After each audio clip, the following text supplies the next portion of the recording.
마가복음 1장 9절에서 11절까지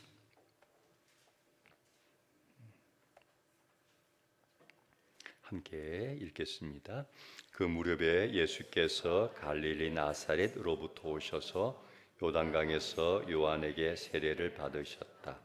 예수께서 물속에서 막 올라오시는데 하늘이 갈라지고 성령이 비둘기같이 자기에게 내려오는 것을 보셨다. 그리고 하늘로부터 소리가 났다. 너는 내 사랑하는 아들이다. 내가 너를 좋아한다. 아멘. 오늘 본문을 가지고 제가 하나님의 자녀가 누려야 할 세 가지라는 제목으로 세 번에 걸쳐 설교하겠다고 말씀드렸고, 지난주에 첫 번째 설교를 했습니다. 오늘 두 번째 설교는 하나님의 자녀가 누려야 할 세 가지, 특별히 성령의 임재에 대해서 말씀을 전하겠습니다.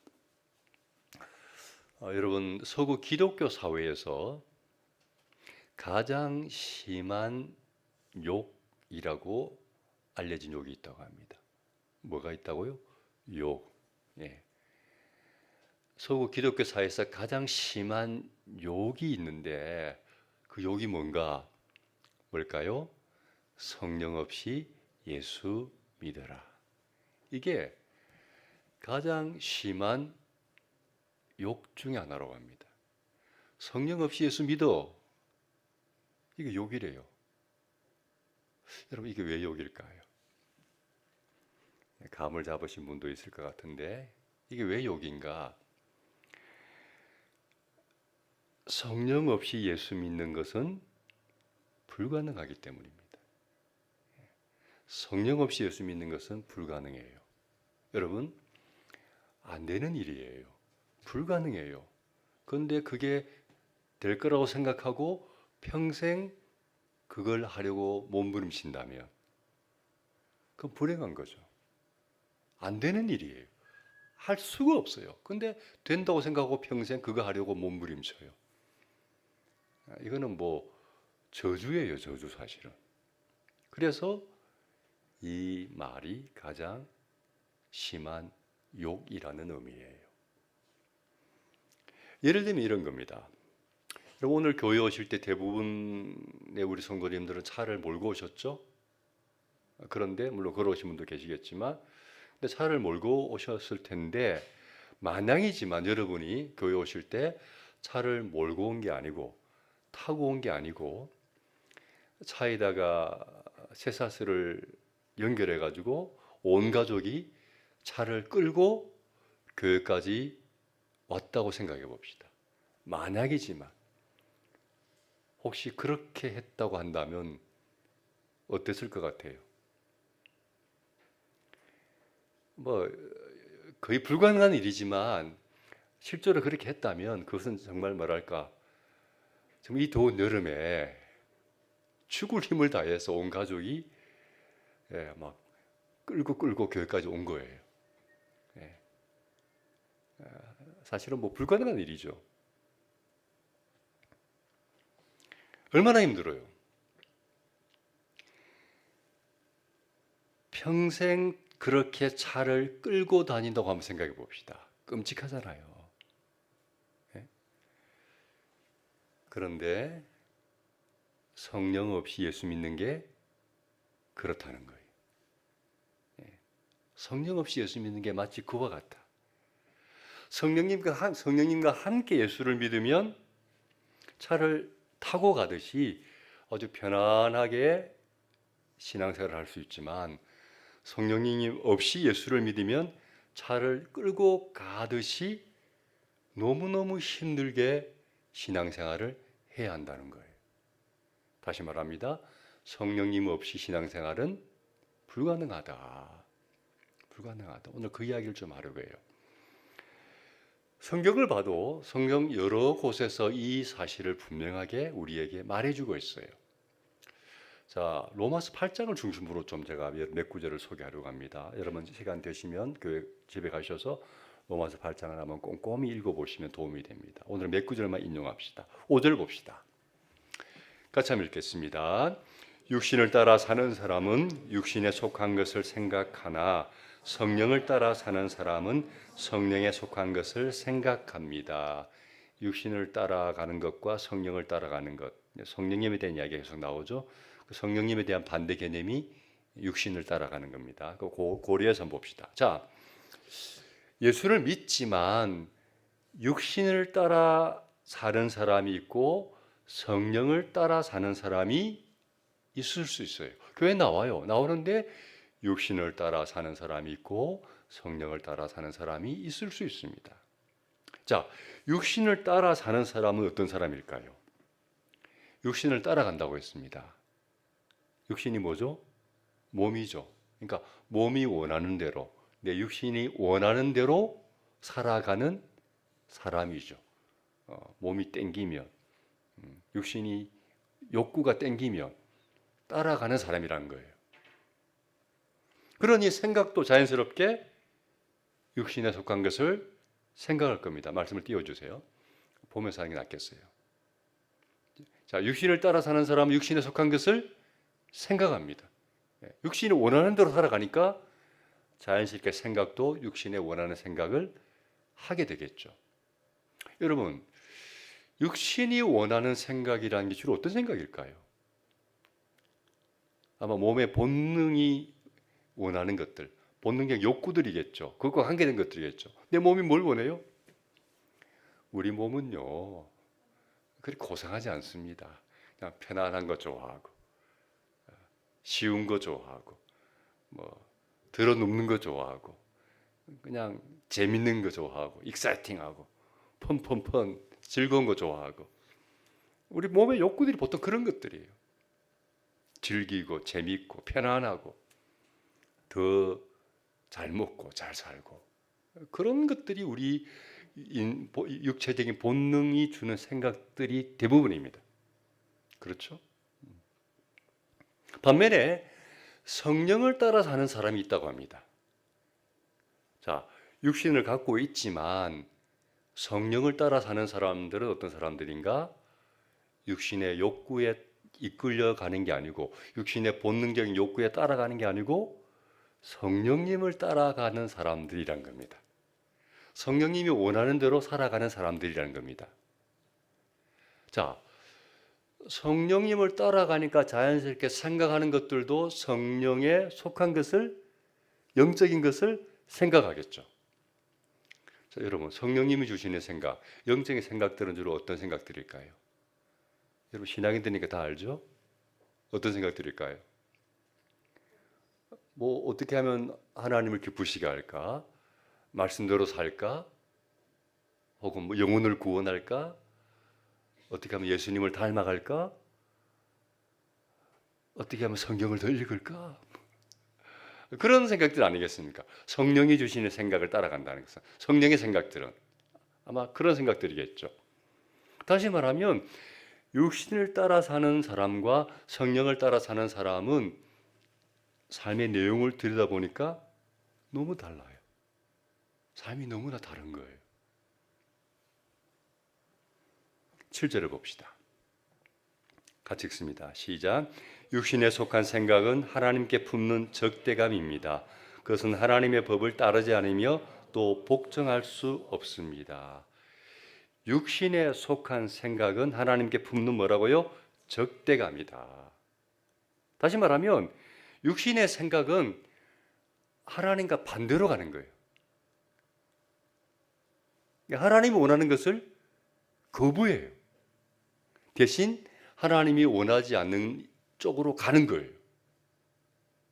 안티. 그러니 하나님의 법인 말씀을 따르지 않습니다. 정확하게 말하면 하나님의 법인 말씀에 복종할 수 없어요.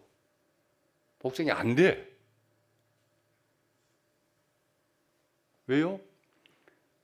육신의 생각도로 살아가기 때문에 그쪽으로 기울어져 있지 하나님 원하신 쪽으로는 갈 마음이 없어. 그냥 육신이 원하는 대로 계속 가고 싶어. 예수를 믿는데도 그럴 수 있다는 거예요. 14절. 같이 읽습니다. 하나님의 영으로 인도함을 받는 사람은 누구나 다 하나님의 자녀입니다. 질문합니다. 누가 하나님의 자녀죠? 하나님의 영으로 인도를 받는 사람이 하나님의 자녀예요. 곧 성령을 따라 사는 사람이 하나님의 자녀예요. 그러니까 하나님의 자녀들은 성령님을 따라 인도를 받아 살아가는 사람들입니다. 성령의 인도 없이 하나님의 자녀로 사는 것은 불가능해요. 이런 말씀들을 보면 성령님 없이 예수님을 믿을 수도 없고 하나님이 원하시는 삶을 살 수도 없다는 것을 알 수 있어요. 실제로 우리는요, 성령님 없이 할 수 있는 것이 별로 없어요. 첫 번째, 기도를 하기 어려워요. 성령님 없이는요, 기도 거의 불가능해요. 여러분, 기도는 신앙생활에서 굉장히 중요하죠. 그렇죠? 왜 중요하죠? 신앙인들은 기도라는 그 통로를 통해서 하나님과 대화하고 개인적으로 하나님을 체험해요. 하나님이란 존재를 믿는데 하나님을 느끼거나 만남이 없으면 그냥 관념적인 하나님. 근데 어디 성경이 있다고 말하는데 나는 본 적이 없고 느낀 적이 없어. 그러니까 머리에만 있는 하나님이야. 근데 기도라는 게 뭐냐? 하나님과의 대화이기 때문에 사람 한번 만나서 아무 대화를 안 하면요, 어떤 느낌이 없어요. 근데 한번 만나서 좀 마음을 열고 깊이 서로 대화해 보면 그분의 존재가 내 마음에 각인되잖아요.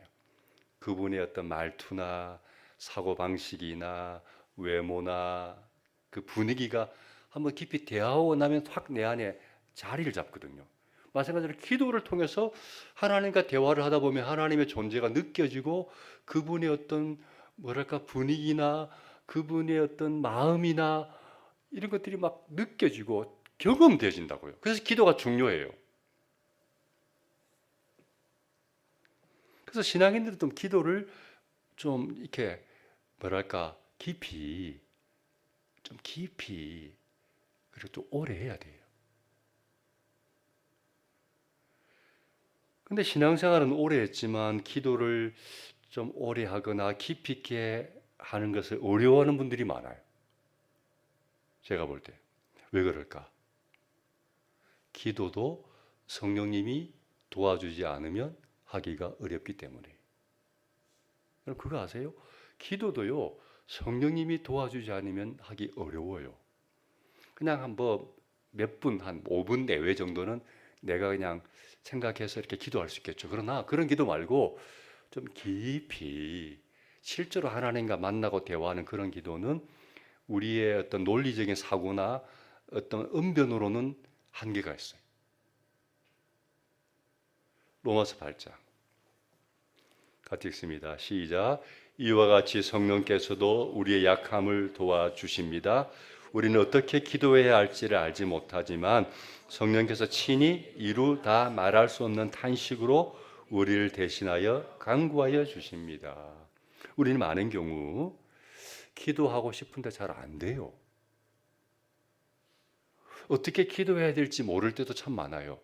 기도해야 되는데 뭐 말문이 열리지도 않고 잘 되지도 않고 그렇게 어려움을 호소하는 분들이 꽤 많거든요.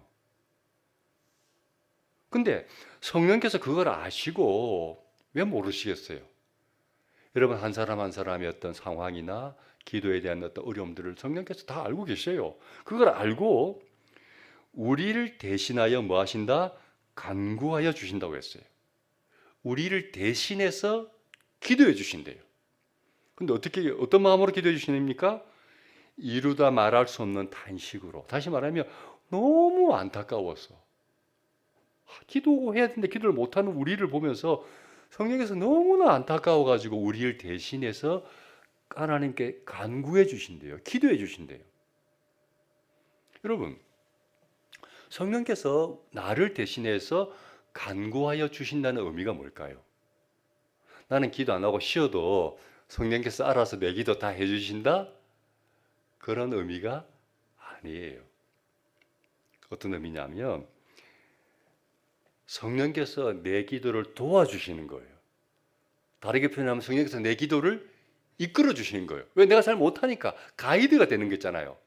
잘 모르면 코치를 해주고 가이드를 해주잖아요. 마찬가지 기도 시간에도 성령께서 우리를 아시니까 참 기도를 힘들어하는구나. 안 되겠다. 내가 도와줘야 되겠다. 그래서 우리를 도와서 우리 기도를 이끌어 가신다는 뜻이에요.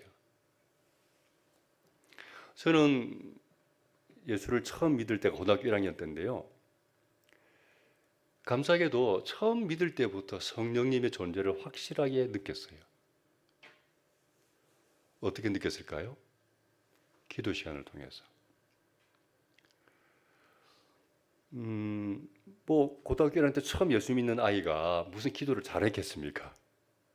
기도를 배운 적도 없고 뭐 기도를 잘할 수가 없는 상황이잖아요. 처음 예수 믿었는데. 근데 아무튼 이제 기도의 자리에 나가서 기도하면 그때는 몰랐죠. 몰랐는데 성령께서 저의 기도를 이끌어 주셨다는 생각이 들어요. 왜 그런 생각하냐면 기도를 하는데 제가 생각지도 못하는 깊은 기도의 세계로 들어가는 거예요. 그래서 기도를 한번 하고 나면요. 마치 어떤 느낌이냐면 내가 천국에 갔다 온 느낌이에요. 기도를 한번 하고 나면 마치 내가 다른 세상에 그 천국에 갔다 온 느낌이에요. 너무 황홀해. 기도할 때 하나님께서 내 마음을 만져주시고 나를 위로해 주시고 나를 치료해 주시고 나에게 용기를 주시고 희망을 주시고 기쁨을 주시고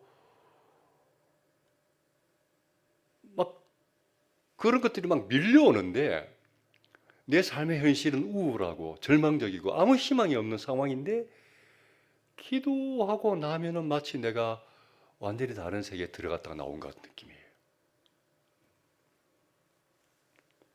내가 원래 그런 기도를 뭐 계획하거나 생각한 게 아니에요. 근데 성령께서 저를 그런 깊은 기도의 세계로 이끌어 가신 거예요. 그 때로는 기도하다가 나중에 이제 느꼈어요. 내가 막 기도를 하잖아요. 그런데 기도하면서 내가 느끼는 거야. 이거 좀 내가 기도하는 게 아니구나.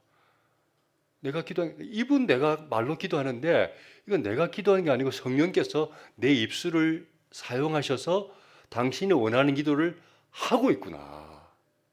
내가 전혀 생각지도 못했던 기도를 내가 하는 거야. 깊이.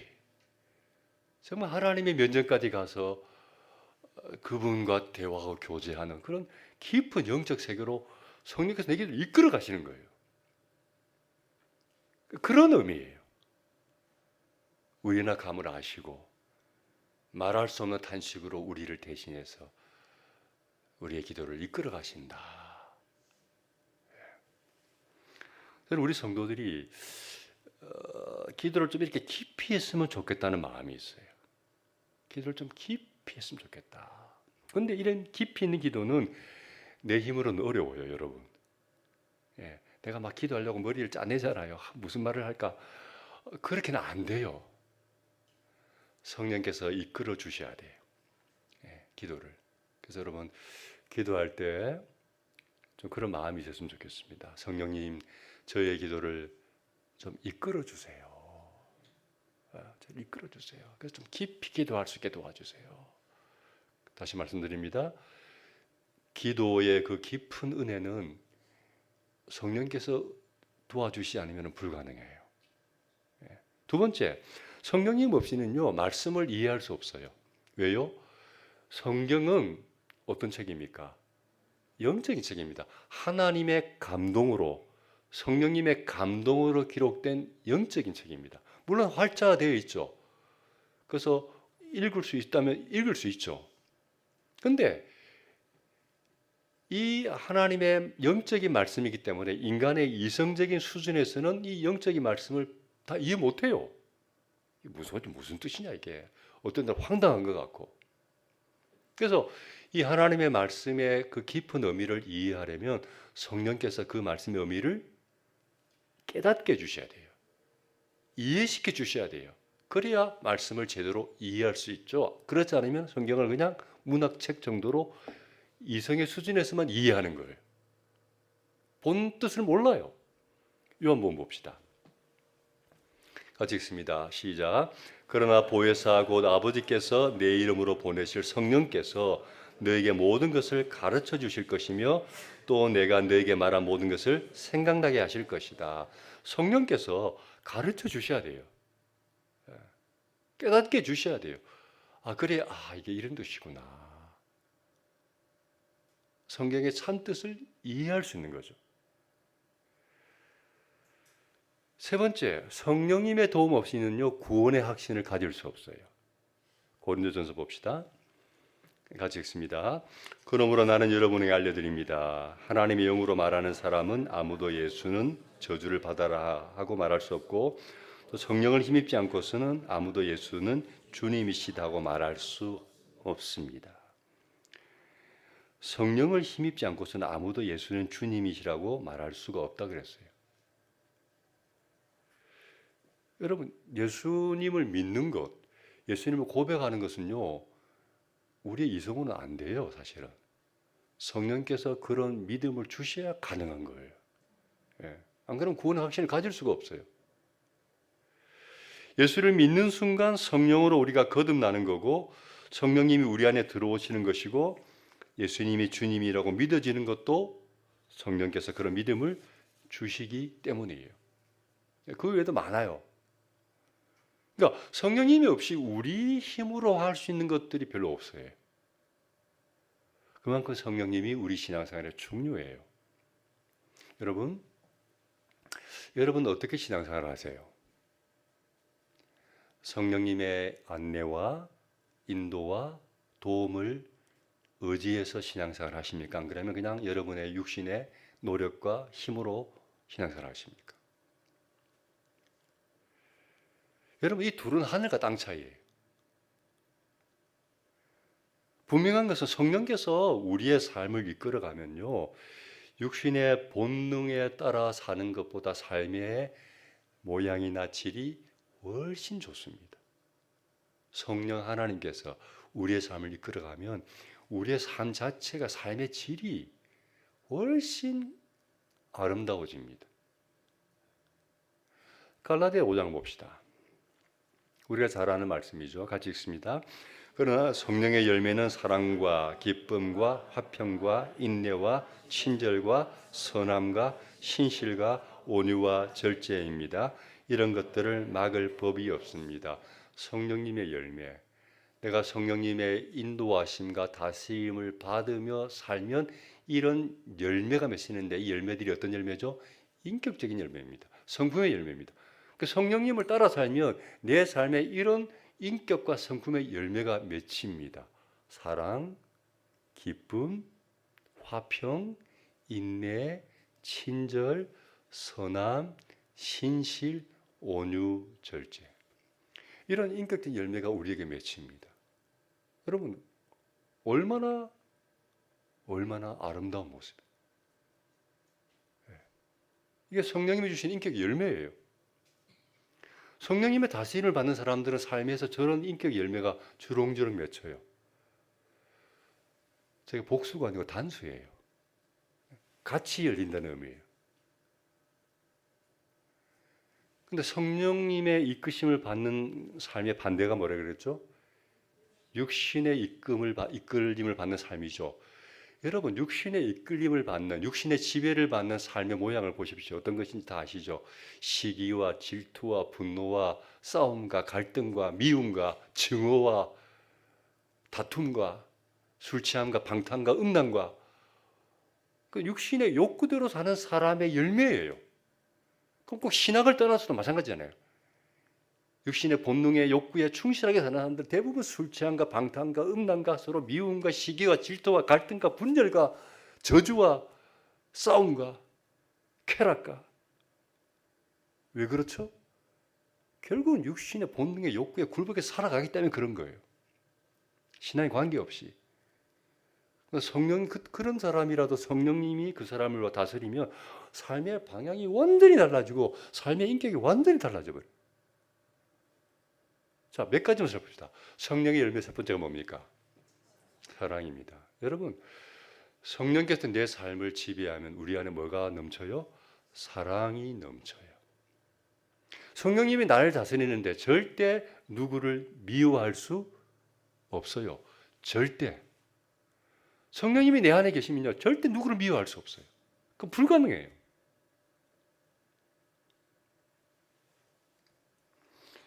누구를 미워하는 것은요, 누가 주는 마음일까요? 내 육신의 본능이 주는 마음이에요. 내 성질대로 하는 거예요. 근데 성령님이 나를 이끄시면요, 누구를 미워할 수가 없어요. 성령의 사람은요, 예를 들면 우리가 인간이기 때문에 그럴 수 있잖아요.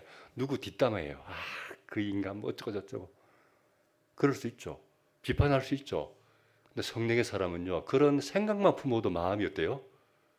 불편해요. 그런 생각하고 말 몇 마디 했을 뿐인데 딱 그 순간 성령께서 싫어하기 때문에 그런 마음과 생각만 해도 벌써 마음이 불편해. 기도가 안 돼요. 그렇게 살 수가 없어. 누구를 미워할 수가 없는 거예요. 성령의 사람은 그래요.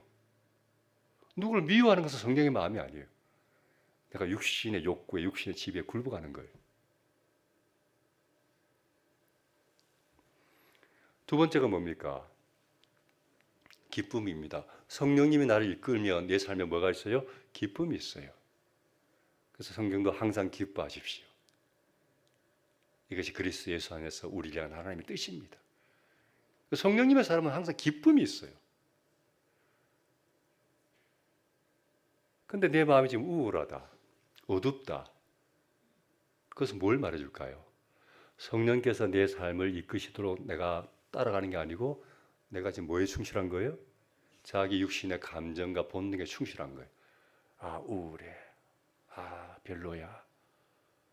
근데 감정의 지배를 받는 거예요. 육신의 욕구에 굴복하는 거예요.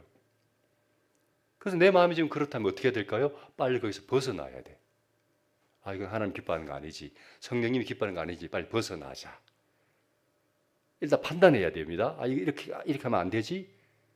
판단하고 벗어나야 되는데 내 힘으로 그게 안 됩니다. 감정에 그런 한번 사로잡히면 못 벗어납니다. 누가 도와주셔야 됩니까? 성령께서 도와주셔야 그 감정에서 벗어날 수 있어요. 성령님을 의지하시고 성령님 도와주십시오. 제 마음이 지금 이렇습니다. 성령님이 도와주셔야 다시 그 우울함과 어둠에서 벗어나서 기쁨을 회복합니다. 자, 다 살펴볼 수 없고 마지막 봅시다. 마지막 열매가 뭐죠? 절제입니다. 성령님이 띄우지 마세요. 자, 절제인데요. 성령께서 우리의 삶을 통치하시고 이끄시면요, 나타나는 열매가 뭐라고요? 절제입니다. 절제. 절제가 돼요. 성령님이 나를 이끈다. 뭐가 된다? 절제가 됩니다. 여러분 물어봅시다. 절제가 뭐죠? 생명의 삶을 배운 사람은 알 거고 안 배운 사람은 모를 거예요. 절제가 뭐죠? 우리는 대부분의 경우 절제는 뭐라고 생각해요? 참는 것, 뭔가 안 하는 것을 절제로 생각하죠. 그렇죠? 절제, 아, 안 해야지, 참아야지. 그걸 절제로 생각하죠. No, 그건 절제가 아니에요. 한쪽만 알고 있는 거예요. 절제를 영어로 보니까 이렇게 돼 있어요. 절제는 이렇게 돼 있어요? 셀프 컨트롤. 무슨 뜻입니까? 스스로 조절이 되는 거예요. 절제가 뭐라고요? 스스로 조절할 수 있는 능력이 생기는 거예요. 다시 말하면 해야 할 것은 하고 하지 말아야 할 것은 하지 않고, 그게 뭐라고요? 절제. 성령께서 내 삶을 이끄시면요, 이게 돼요. 스스로 자신의 삶이 조절이 돼요.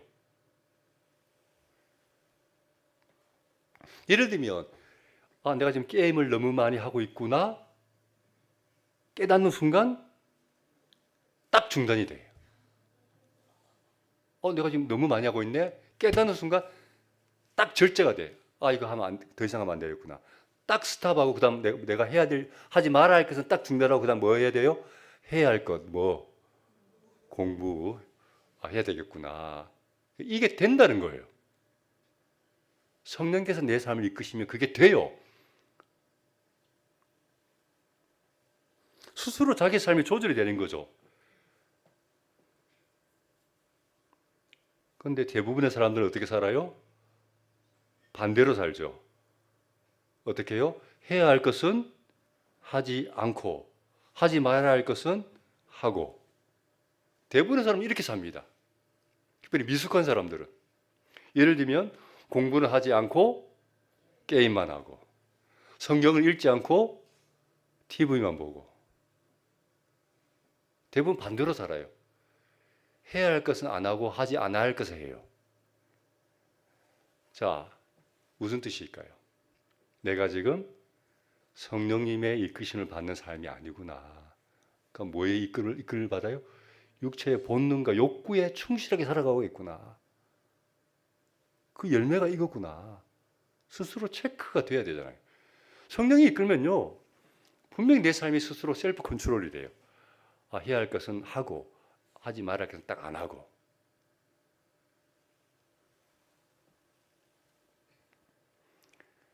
여러분, 우리가 육체의 본능에 이끌려 육체의 욕구대로 살아간다면 그 결과가 뭘까요? 로마서 8장 13절 같이 읽습니다. 시작. 여러분의 육신을 따라 살면 죽을 것입니다. 그러나 여러분이 성령으로 몸의 행실을 죽이며 살 것입니다. 육신을 따라 살면 죽을 거예요. 너무 심각합니까? 쉽게 얘기하면 육신을 따라 살면 점점 나는 안 좋은 쪽으로 가게 되어 있어요. 육신의 본능대로 살아보십시오. 점점 내 삶의 질이 안 좋아질 수밖에 없습니다. 나빠집니다. 그래서 육신의 욕망을 따라 살면 안 돼요. 근데 그게 내 힘으로 안 돼요. 이제 그만해야지 결심하지만 됩니까? 안 됩니다. 결심해서 될 것 같으면 다 했죠. 안 돼요. 결심해도 이제 절제해야지, 참아야지, 그만해야지. 안 됩니다. 술 끊어야지, 담배 끊어야지. 안 됩니다. 성령님이 도와주셔야 됩니다. 성령으로 몸의 행실을 죽이면, 누르면, 조절하면 가능해요. 그래서 우리는 성령 없이는 결코 살 수가 없어요. 좋은 삶을 살 수가 없어요. 쉽게 말하면 좋은 삶을 살 수가 없어요. 여러분, 혹시 성령님이 누구인지 굉장히 낯설게 느껴지는 분이 안 계십니까? 갑자기 목사님이 성령님에 대한 이야기를 막 하니까 굉장히 낯설다, 어색하다, 그런 분이 안 계십니까? 아마도 그런 분이 있을 수 있습니다. 그렇지만 여러분, 성령님과 우리는 따라합시다. 어색한 사이가 아니다. 낯선 관계가 아니다. 예, 성령님과 우리는 어색한 관계도 아니고 낯선 관계도 아닙니다. 왠지 아세요? 오래전부터 성령님을 알고 있고 함께 살고 있기 때문에. 오래전부터. 성령님은 오래전부터 이미 우리 안에 들어와 계세요. 요한복음 3장 봅시다. 같이 읽겠습니다. 여러분은 하나님의 고린도전서 시작. 여러분은 하나님의 성전이며 하나님의 성령이 여러분 안에 거하신다는 것을 알지 못합니까? 여러분 하나님의 성전이고 하나님의 성령이 여러분 속에 계신 것 모릅니까? 알지 못합니까? 이미 하나님이 우리 속에, 성령께서 우리 속에 머물러 계신다는 거예요. 언제부터? 우리가 예수를 처음 믿을 때부터. 요한복음 3장 같이 시작. 예수께서 내가 진정으로 내게 말한다. 누구든지 물과 성령으로 나지 아니하면 하나님 나라에 들어갈 수 없다. 우리가 예수 믿는 것은 성령으로 다시 태어나는 건데, 우리가 성령으로 다시 거듭날 때 그때 성령께서 이미 우리 속에 들어와 계신 거예요. 그때부터. 예. 우리가 성령으로 아니하면요 다시 영적으로 거듭날 수 없거든요. 예수를 믿는다는 것은 이미 그때부터 성령께서 이미 우리 속에 들어와 계신 거예요. 어떤 사람 모태 신앙은 몇십 년, 수십 년, 그 이상 이미 성령님이 우리 속에 들어와 계셨죠. 오랜 관계예요. 낯선 관계가 아니고 오래된 관계예요. 문제는 뭔가? 그 성령님을 우리가 생각하지 않고 의지하지 않고 찾지 않고 구하지 않았기 때문에 굉장히 그분이 낯설게 느껴지는 거예요. 예. 사람도 그렇잖아요. 멀리 떨어져서 서로 관계가 서로 대화가 없고 교제가 없으면 서서히 좀 이렇게 좀 소원해지잖아요. 예, 서로 만나지 않고 대화가 없으면 점점 멀어지는 것처럼 성령님이 이미 우리와 함께 사시는데 우리가 그분을 자꾸 만나고 찾고 의지하고 구하고 이래야 되는데 그게 없으니까 굉장히 낯설게 느껴지는 거예요. 문제는 그거였어요. 여러분, 성령님을 오늘 이후로 더 의지하시기 바랍니다. 더 생각하시기 바랍니다. 더 구하시기 바랍니다. 예. 그럼 우리의 신앙의 질이 훨씬 좋아질 거예요. 달라질 거예요. 자, 여러분, 제가 오늘 본문을 읽어놓고 왜 이렇게 길게 성령님에 대한 이야기를 오래 했을까요? 이유가 있겠죠. 자, 오늘 읽은 오늘 이 본문은 지난주에도 같은 본문이었습니다만 예수님이 세례를 받으시고 물에서 딱 올라오실 때 일어난 사건을 어떤 현상을 다루고 있잖아요. 지난주에는 하늘이 열렸다는 이야기였습니다. 오늘 그 두 번째 이야기죠. 자, 봅시다. 보기 전에 여러분, 예수님의 세례가 갖는 의미를 알아야 돼요. 지난주도 좀 그런 말씀을 했지만 예수님이 세례를 받는 중요한 의미 중에 하나가 뭐냐면 예수님이 이 세상에 오셔서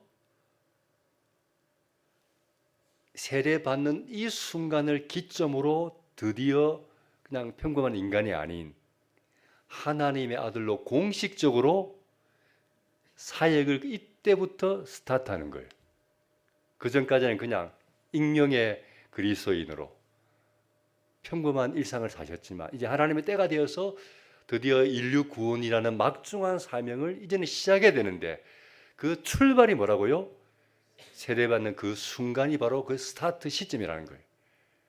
이때부터 주님께서 드디어 이제 하나님 아들로서 일을 하시잖아요. 그래서 세례가 그런 의미에서 굉장히 중요한 의미가 있어요. 그런데 그 세례를 받고 물에서 올라오실 때 성경대로 하늘이 갈라지고 그 첫 번째 현상이 뭔가 다시 봅시다. 10절. 같이 읽습니다. 시작. 예수께서 물속에서 막 올라오시는데 하늘이 갈라지고 성령이 비둘기같이 자기에게 내려온 것을 보셨다.